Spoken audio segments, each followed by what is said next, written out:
Assalaamu alaikum. Maqaa garee shahaadaatiin yuutuubiin hedduun banamanii jiru. Yuutuubiin garee shahaadaa inni dhugaan youtube.com/@isamuraa.org jechuun nu argachuu dandeessu. Eegalu wabba. Tole eegalu. Eshi tole. Sumaaleen jirre dubbanne jettanii ammoo nagootani isaa hayyee itti fufaa rakkoon qabdu ani gama kiyya rakkoon qabdu hayyee. Akka daqiiqaan nu jalaan irranneef isiniin jedhe. No. Okay, sama. Oh, network isaanii jalqabee Ustaaz Arab.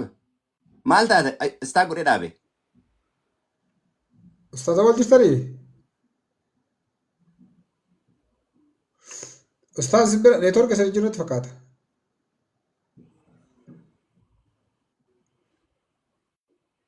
Tole, ani itti afufu. Tufe. Ani itti afufu isa yeroo deebanaa deeban isaan qoy. Dhiifame qoy. Paus. Egaa laajifamee ture waan ta'eef duuba deebi'a. Eeyya, amma itti afufnu. Tole, jalqabsiisa. Tole, waan amma inni dubbate keessaa jechuma abbaan ufuma ofiitii barreesse dubbate. Quraana ka jedhamu karamasaa dhufe isumatu waa'ee ofiitiif dhugaa bahe. Keessaanuu kaan ammoo hadiisa illee ka dubbate isumatu ofiif dhugaa bahe. An isteeppiin an deemeen kakuu moofaa keessatti wantoota jiran wajjin wal qabsiisee deeme. Kana abbaan maan ka ofumaa fuudhee ofumaa dhugaa ofii bahe isuma fuudhee qixa sanii naa deeme sanii irra ganna qabadha. Ka biraa ammoo faaraan ka jedhaa irra deebaa dubbataa ture. Waa'ee faaraa yeroo biraa carraa gadheen dubbadha. Ammaaf garuu Israa'eloonni Gibxii ka'anii gara Kaani'aanitti deemaa turan. Biyya Arabaa keessa darbanii deemaa turan. Adeemsa isaan deemaa turan keessatti Waaqayyo achirraa mul'ate jennaan Waaqayyo mul'ate jechuun ulfina isaatu mul'ate jechuudha. Akkuma gara Siinaa irratti godhe. Kun niillee biyyuma gammoojjii biyya Arabaati. Kanaaf bakki Araba jedhame hundinuu fuutee iddoo advaanteejii ta'e sanuu ulfina Waaqaa waan achirraa mul'ate jedhee ulfinni Waaqayyo mul'ate jedhu achii dhufe. Which is completely wrong. Kabira ceekuu isaarra mallattoo jira jedhe. Booda gaafii si gaafadha naa qabadhu. Mallattoo akkamii? Specifically yoo mallattoon akkamii irraa mul'ate jedhe. Sarara kan naa qabadhu. Mallattoo irraa mul'ata ceekuu isaa irraa maal irraa jette? Mallattoon kun mallattoo akkamiiti? Katariiti kuuwwan illee kakuu moofaa keessa ittiin beekaman ta'uu qaba yoo mallattoo walii galate. Sayyaadan naa qabattaa. Inni biraan mootu onnee dhiqee qulqulleessee sirreessee itti deebisee kuwwaa seexanii sirraa qabu jette. Waan ajaa'ibaati. Nama akkanaan uume tokko seexanni waa keessaa qaba. Yoo Nabiyyi Muhammadin qofa keessaa baase namoota kaawwanoo gahima isaa wajjin dhiise namoota kaawwan isa adda baasee namaan ala godhee jaalataa. Anallaansis amma yeroo narraa dhumataara gara yaadaatti as deebina kaawwan booddee sit deebi'a. Asirratti haa deebinu amma. Quraana suuraa 93ffaa ayaata lakkoofsa 6 fi 7 irraa gadi sidhee dubbifne silaa yatiima ta'uu si argee sininifanne dogongoraas ta'uu si argee si qajeelchee jedha. Jalqaba irratti qajeelaa ture maal dogongoraa ta'uu si qajeelchee jedha. Kanaaf dogongoraa ture jechuudha. Eeshi suuraa 53ffaa ayaata lakkoofsa 2 fi 3 irratti ammoo hiriyyaan keessa Muhammad hin jal'anne hin dogongorresi jedha. Dura garuu dogongoraa argee si qajeelchee dogongora keessa hin dhibne. Asirratti ammoo hin dogongorresi jedha. Jalqabumaarriyyuu seenammaan isaatu kallattiidhaan kan wal dhabedha jechuudha. Fedha lubbuu isaanii hin haasa'u. Inni wanti inni dubbatu waahii buufamu qofa jedha. Garuu jalqaba dogongoraa sirreessa jedha. Isachi rogannaa qabadha. Alright. Itti aansee ka jiru Sahih Muslim. Asirratti hadiisonni asirratti fuudhee isin dubbadhu. Asirratti argaa kan jettanidha. Sa'aatiin akkana jalaan lufne. Sahih Muslim, the meaning of saving Allah, the mighty, suddenly. Ingilifaan dubbadhaan Ingiliffarraa kaasa waan ta'eef Ingiliffa rogaan qabadha kana bira lufa. Eshi Musnad Ahmed 177 irratti akkana jedha. Waa'ee isaa yeroo dubbatu guutuu isaan dubbisu yoo guutuu isaa dubbisinaan jette guutuu isaa booddee itti deebi'a. Ilaala obboloota koo. There will come a people who will swear oaths before being asked. Oduun gaafatamne swear oathiin kun kakuu jechuudha. Gasikee sin dubbatu. Wherever among you would be like to attain the best place in paradise. Jannata keessatti iddoo gaarii argachuu yoo barbaadde leeta deertu jama'a. Jama'a keessatti qabamuu qabaa. Yoo jamatti hin qabamne for Satan is with one and he is farther away from two. Seexanni nama tokko wajjin ta'a. Nama lama wajjin garuu hin ta'u seexanni. Nama tokko wajjin seexanatu ta'a. Lammaffaa. Itti aansee durba wajjin illee yoo taate no man should be alone with women because Satan will be the third one. Seexanni sadaffaa ta'ee dhufa. Durba waliinillee dhaabachuun qabu namni kophaa ofiillee ta'uun qabu. Yoo kophaa ofii ta'e eentu wajjin ta'a seexanatu wajjin ta'a. Yoo kophaa ofii ta'e. Musnaad Ahmed 177 yaadannaa qabadha. So kophaa ofii yoo jiraate seexana wajjin ta'a jechuudha. Amma gara yaada Sunaan Ibn Majaa 17 irratti 17 yookaan 177 irratti ilaalaa qofa. Kophaa yoo jiraate maal jenneerra seexana wajjin ta'a jenneerra. We are sitting with the messenger of Allah. He took at the noon, which was full, and said, indeed, you will see your Lord as you see in the moon. Gooftaa kan kee clearly akka ijaatti argita jedheen. Dimimmisni tokko duun jiraateen. Even waan jedhaa, there is inconvenience and overwhelming hin jiru jedha. Inconvenience jechuun wantummaan waliin simanneeyyuu hin jiru clearly argita jedheen. Isa dubbataa. Itti aansinee ammoo akkamitti akka inni raajii fudhatee haa dhufnu. Holqa Hiraa keessatti maaltu akka ta'e. Isa kana immoo Sahii Al-Bukaarii sadaffaa irraa dubbisuu dandeettanii achitti maal jedhaa amma guutuu isaas hin dubbifachuu dandeettani. Guutuu isaa maal jennee irra qara kophaa yoo jiraate seexana wajjin ta'a jennee nama tokko. Asirratti ammootu maal jedhee dubbate kilirli qara yeroo asii isinii dubbisu shakkiin tokkollee hin jiru jedhe yoo argamu. Yoo argamu shakkiin tokkollee hin jiraatu overwhelming illee hin jiru gooftaa koo ifaan ifatti argamaa jedhe ilaala.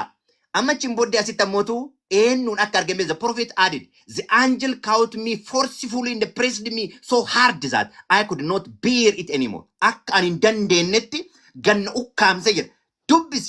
Dubbisi naan jedhe jedha. Achiin booda waan isa dubbisaaru kana hin beekne si'a sadaffaa irra deebi'ee dubbisi jedheeni jedha.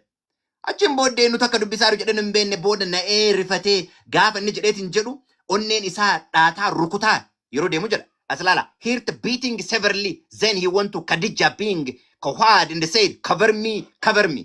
Nadossi jedheen jedha. Sababni isaa waan isa ukkaamse hin beekne waan ta'eef. Qara maal jennee turre? Clearly dimimmisa tokko malee argamaa jennee turre. Cover me jedheen.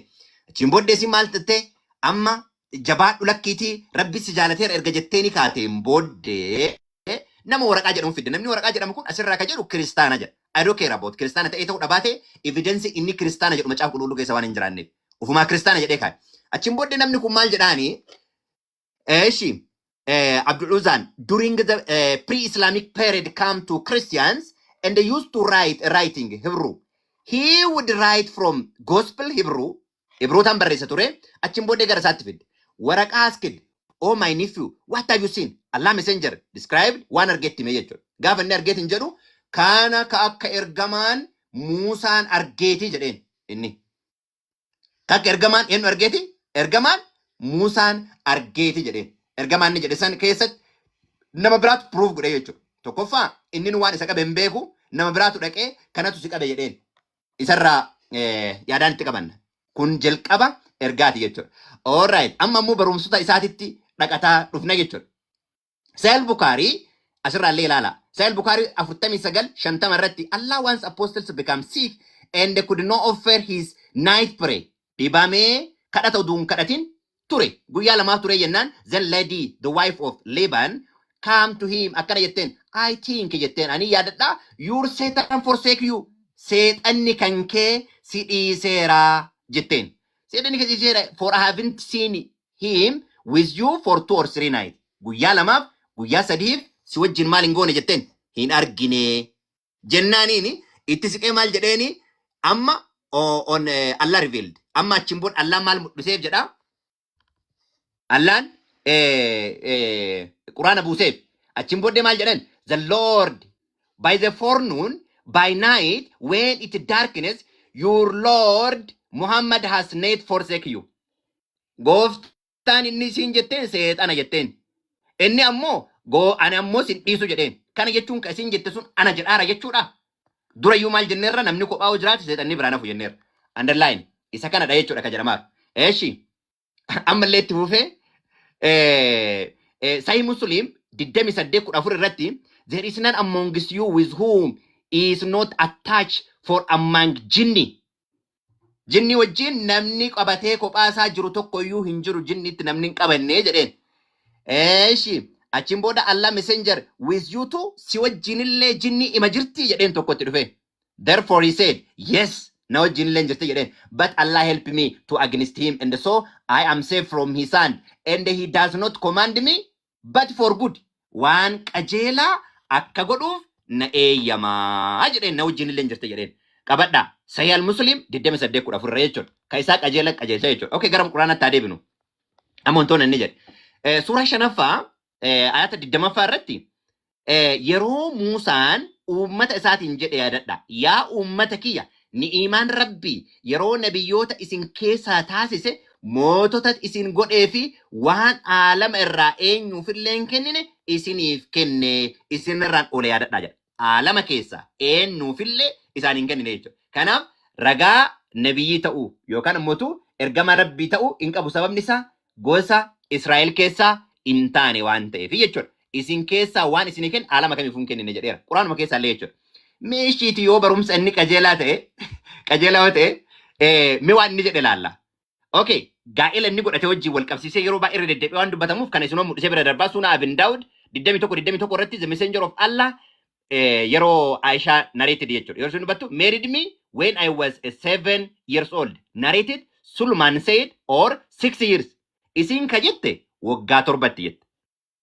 Isin ka jette waggaa 7. Inni ammoo ka jedhee gabaa waggaa 6. Yoo mudhataan jiraanne yaa ancadisee sirraa dubbataa waan ta'eef ragaan qabadha. Eeshi waggaa Sulman 6 years. He had intercourse with her when he was 9. Waggaa 9 yeroo isin taatu isii wajjin qulqullumti salaa akka godhetti dubbata. Okay, yoo akkana ta'e kun amalli inni qajeelaa ta'e bifa addaatiin ibsaartu sun kaminni. Suura 9ffaa ayata lakkoofsa irraa yeroo ji'oonni kabajamuun ga'e jedhee gubbaarra gad dubbateeti yoo isaan darbanii mushrikota bakka argitanitti ajjeesaa jedha. Kanaaf namni tokko usaanin tokko dubbatee samoona kana adanu usaal ta'ee ta'uu isaan beeku morma sirraa mura yoo atin laa jedhaa ture aadaa waan kana irraa fudhate achirraa ka'ee waan kana lalaa ture achiin kana keessa illee galche aadaa isaa yoo kana ta'ani irraa muraa jedha. Eeshi suuraa 9ffaa ayata 29 irratti illee maal jedha isaan rabbiif guyyaa dhumaatti hin amanan kan waan rabbiin ergamaa isaa haraama godhe haraama hin godhin kan amantii haqaa hin fudhanne warra kitaaba kanneen irraa kan ta'an hanga isaan salphatoo ta'anitti gibira harkatti kennaati lolaanii jedha. Okay, sa'aatiin deemaa jira. Okay, suuraa 4ffaa ayata 20ffaa irratti haala tokko isaaniif qabeenya guddaa kennitanii jirtu yoo niitii tokko bakka ishee kan biraa jijjiirrachuu barbaaddan isa irraa homaa hin fudhatina. Haadha manaallee maal gochuu hin danda'amu? Jijjiirrachuun hin danda'ama jechuudha. Kanniin jechuudha amalli qajeelaan tarii amalli isaan dubbataaran. Okay, itti aanee ka jiru macaafni qulqulluun mormituun Kiristoosii jedha macaafa qulqulluudhaan yoo deebine. Mormituun Kiristoosii isa abbaaf ilma ganuudha jedha. Quraana keessatti tokko kana lammaffaa namni Kiristoos hin duune jedhu wangeela Yohaannis boqonnaa 16:21-22 irratti Phexros du'uun sirra hin jiru jennaan seexana gara booddee kootii deebi'e jedha. Poointii kanneen lamannaa qabadha. Mormituu Kiristoosiitii fi namni abbaaf ilma ganu maali? Mormituu Kiristoosiiti. Inni Kiristoos akka hin duune jedhee amanu seexana. Kanneen hundumaa yeroo laallu deebiitii namni abbaaf ilma hin fudhanne ergaa Yohaannis isa lammataa boqonnaa 1:9 irratti waaqayyoon of biraan qabu waan isa bira hin jiru taana eenyu bira jira? Seexana bira jira. Yoo maal hin fudhanne? Yoo abbaa fi ilma hin fudhanne. Kun ergaa Yohaannis inni Kiristoosii wajjin ture barreessedha jechuudha. Paawulos kana barsiise. Kan kanaan ala dubbatu seexanatu wajjin jira inni mormituu Kiristoosiiti. Kanaaf barnoonni Muhammad barsiisu yookaan immoo atakka barbaaddoonni jedhee ana kuma galinaa saniif na ofolchi. Suuraa 19ffaa ayata 87 irratti namni Rahaaman biraa waadaa qabu malee araarsaa argachuu hin danda'u. Rahaaman ilma godhate jechuun dhugaatti isin warra fokkataa fidaniiru jedhee ka'eeti asirratti kana irraa samiin babbaqaquu dachiin dhodhoo'uu gaarreenis caccabuutaaf jedha. Maal jechuudha? Inni ilma qaba jechuudha. Nu biratti garuu abbama santu kan ilmi kiyya inni anjaaladhu jedhe. Isin bira lafa dhodhoosa nu biratti ammoo madda fayyinaati. Nu bira lafa dhodhoosu. Suuraa 19ffaa irra akka dubbate kana jechuudha. Kanaaf waliigalatti barnoonni Muhammad dhiyeesse walumaa galatti mormituu Kiristoosiiti jechuudha. Mormituu Kiristoosiiti jechuudha. Suuraa 4ffaa akkasumas ayata 157 irratti inni fannifamnee akka inni deeme dubbataa durallee maal jennee hin fannifamne namni jiru. Isa wajjin yeroo turu ati du'uun qabdu duutee du'aan qabuun qabdu jennaan Phexros nu maal jedheen ati seexana nana gara booddee kootii deebi jedheen. Kanaaf dhallee oduu Muhammad illee dhufee bara Kiristoos isa argeeti ati seexana nana gara booddee kootii deebi jedhan. Sababni isaa hin duune jedhee lallaba waan ta'eef. Kanaaf barnoonni Kiristoos hin duune jedhu tokkoffaa barnoota seexanaati. Lammaffaa du'ee du'aan kaan illee ka jedhu hin jira sun barnoota maallaqaan bitameedha jechuudha. Suura ragaadhaan Maatiyos boqonnaa 27 fi 28 irraa dubbifachuu dandeessan. Okay. Suuraa 18ffaa irratti yeroo iddoo lixa aduu geettu aduun asirra maaliin lixxe jedha dhoqqee keessa lixxe jedha kana dubbisuuf yeroo baay'ee argataa hin jiru dhoqqee keessa akka lixxe namoonni illee naannoo sana akka jiran jira kun ammoo waan qajeelaa kan ta'e kaa jechuudha garuu ammoo achuma irratti hadiisa sayal bukaarii 48 duwwaa lama irratti teessoo zuufanii rabbi jala lixxi jedha asitti yeroo dubbatu and did you know where the sun set I replied the apostles now the best situ roga beeka jedheen kana jennaaniin under the throne of God Allah's throne ilaala kuno throne of God jalatti achin lixxi jedheen kunillee dogongora akka ta'e ilaallee hin jenna tole kaawwan suutumaan itti deebi'a kanaaf barnoota kana dha jechuudha qajeela jedhama tifufa thank you Okay. Sa'aatiin tibbee soo dhufee jira.